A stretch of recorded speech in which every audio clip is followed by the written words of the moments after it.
Hi guys, welcome back to Anadialogue, the dialogue on analog music reproduction. In this episode, we're going to dive in again in vintage gear. We're going to take a look at a very cool turntable, as you have seen from the title. Are you ready? Let's get to it.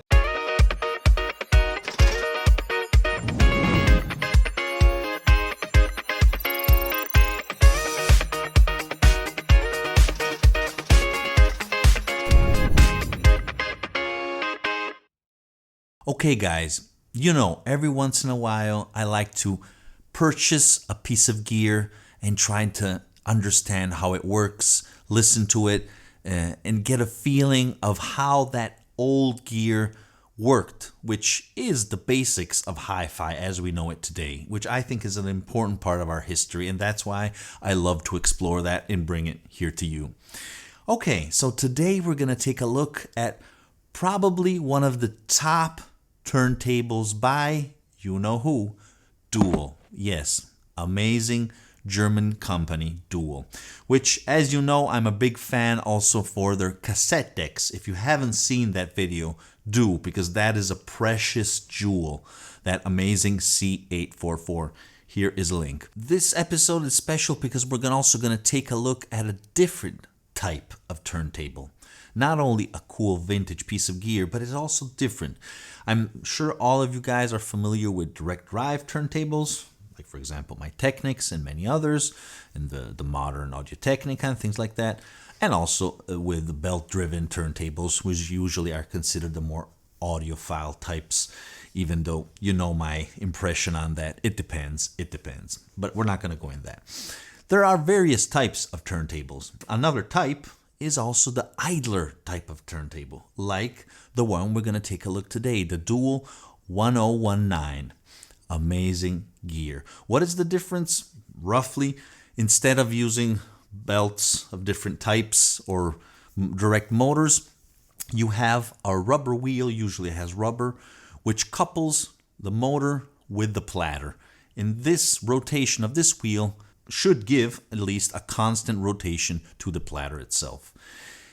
A lot of people claim that if perfectly optimized, cleaned, lubricated, if everything is working properly, idler turntables are among the best of the best. In fact, a lot of people are restoring, I don't know if you noticed this has been done already in the last, I would say, 20 years or more, but it's still taking place today, restoring Garrard 301 or the Garrard 401, amazing turntables, as well as the Torrance 124, which is something very similar, because it has a special sound. It does have a different impact on the reading. Obviously, it is very, we could say, sensitive to any kind of lack of lubricant, lack of perfectly combined engineering of the different pieces. I mean, if we take a look below one of these guys, it is amazing the quantity of mechanisms that are working inside there. In fact, even the turntable we're seeing today, the Dual 1019, is fully automatic, but it doesn't have any electronics inside. We could call it electromechanic because it does have electricity, but very, very few elements are powered by that. Obviously, we have a very generous motor, huge motor, but the rest is all mechanical. And according to what you push, lower, higher, and things like that, the whole thing changes automatically by itself. It is something amazing to look at and to watch, I must admit. Plus, I was not expecting this. The sound is super duper. Very, very good. Trust me, I know you're seeing all these videos I do and I say this, but that's because I'm selecting what to show you. And in this case, I got this turntable, I tested it, and I said, yes, this is an excellent item. I have to present it. And it is already very famous. I mean, who is into vintage gear already knows about this turntable. But the quality of the sound, and it came with a very simple, not so high quality, not so hi-fi cartridge. The sound it delivered, I was really impressed. I mean, I sat on the couch after listening to it, And I was thinking, the sound ain't that distant from my 10 times, 10, 20, 30 times price tag Technics. What is wrong here? I mean, do we really have to spend all this money to get something like this? Now I'm starting to understand why so many people are buying these turntables and they're restoring them, investing a lot of money in restoring them to perfection. But at that point, they have something special. I have no idea how to explain this, but the sound is different. It is different. Obviously, I have a better cartridge here, and there is a difference in quality. But the gap is quite narrow, quite narrow. I'm impressed. Now you're going to see I'm also going to play some music with it, and it's just an ambience recording because it's useless to try to bring it as much faithful to you. The important is that you believe me and perhaps you go out and try, since they're quite cheap. I mean, it's easy to find them, fortunately. I paid this one around $200, and you can find worse condition ones for even less, or even better serviced ones for a little more, but that's more or less the price I saw. 200, 230, it depends. I just wanted to add that there are other very good models that came after this one. Now the 1019 comes directly from the 1009, which was greatly successful all over the world. I would say it was used in broadcast radio stations and things like that. And then after, they optimized everything with the 1019, which we're taking a look today. After, they made different models like the 1219, the 1209, which are very, very good. But in the end, I think that this one is better, even for the weight of the platter, how it's built. It is small. A lot of people don't like small platters, the 10-inch type. They prefer having the 12-inch type. I understand that. But leave those modern concepts aside and dive in and appreciate the quality and the experience that this model is delivering. Truly fantastic. Okay, are you ready? Let's dive in. Okay, so let's remove this nice tinted dust cover and let's take a look at the general parts of the turntable before proceeding. Now, first thing, the platter. Ooh, baby. Now, this baby weighs 7.5 pounds. This is the highest of all the dual turntables. Even though this is, as you can see, 10 inches, the ones after, for example, a 1219, which is another excellent turntable, that's going to be 12-inch, the platter. But still, this one, it weighs more than that one, than the one coming afterwards. And as we all know, weight is always a very good positive aspect. Here below, we can see the different speeds. Obviously, we have 33, 45, but also 78, and more surprisingly, also 16, which obviously is 16 2/3 revolutions per minute. So if you're in those older records, which have a lot of songs, not that much hi-fi, obviously, but that's a pretty good bonus if you're interested in that.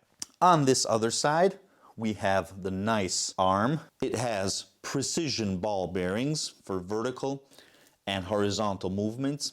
I think it's a very precise arm. It's a low mass arm in contrast with a lot of sites. I don't know why they're saying this is heavy. This is not heavy, absolutely. And in fact, it goes well, it pairs well with a high compliance type of cartridge. Remember that.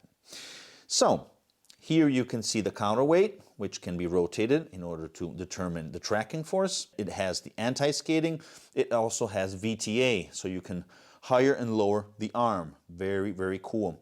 You can also below adjust the cueing level. So if you want the arm to be a little higher, you can adjust it below. Here we have the, let's move a little bit the arm, the different measures of the different types of records, of discs you want to use. So if you're using singles, for example, you're going to put this. Otherwise, obviously this is in centimeters because this magnificent plate is made in Germany. So 17 centimeters are for singles, 25 is the 10-inch, and obviously we have also the normal standard for 33 RPM records, 12-inch records. So, as you can see, also very interesting, I think, here you have a manual option because this turntable is fully automatic. And most importantly, as I said before, this is an idler type of turntable. So it's very complex below. And here you can decide just with a slight touch, put start, and then it'll be completely automatic according to the different dimensions you've set and obviously the speed. Or if you want, you just need to gently move the tone arm like this or on top of the record already, and you push on the left towards manual, and then we'll start rotating. For example, I'll just show you, because if you put it in the rest position, it's not gonna work. If you put it just a little bit off its center, you can, let's put it up, you can just click it this way, and as you can see, it'll start. So let's stop now. As you can see, it goes back in position by itself. Takes a while, but it's all mechanical, guys. Okay, so as you can see here, together with the package, sometimes you find the singles, the 45 RPM adapter, which is just simply plastic, nothing special. And also the stroboscopic, the RPM check little measure here. Obviously you need 60 Hertz if you're, for example, in the States, or 50 Hertz in Europe. You also need a stroboscopic light, otherwise you're not going to be able to check if the rotations are good. In these days, do like me, just use a normal application you can find on a smartphone. Okay, let's try to listen to something. Let's start out with a single. Here we go. Gonna select the dimension. Single, speed is correct. Let's go. We just have to push on start and it's all automatic.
Now we just hit stop and it automatically stops.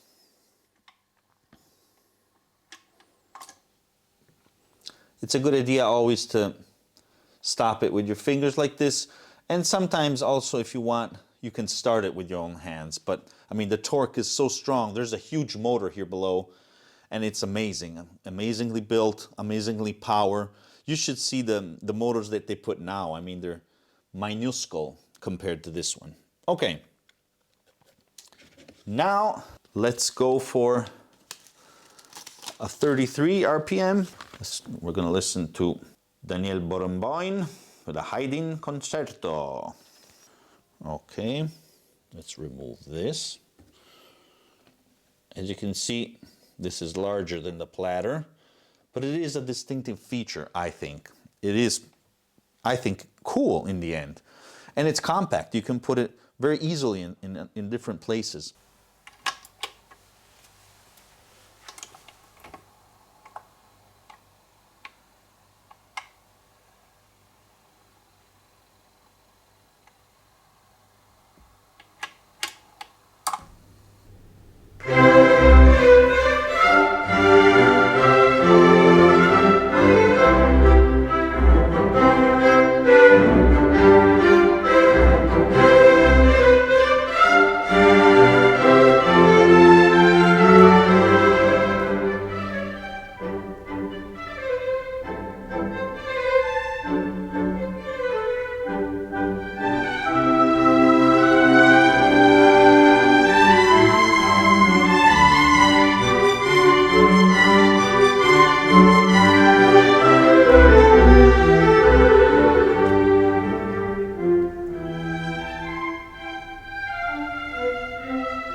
Okay.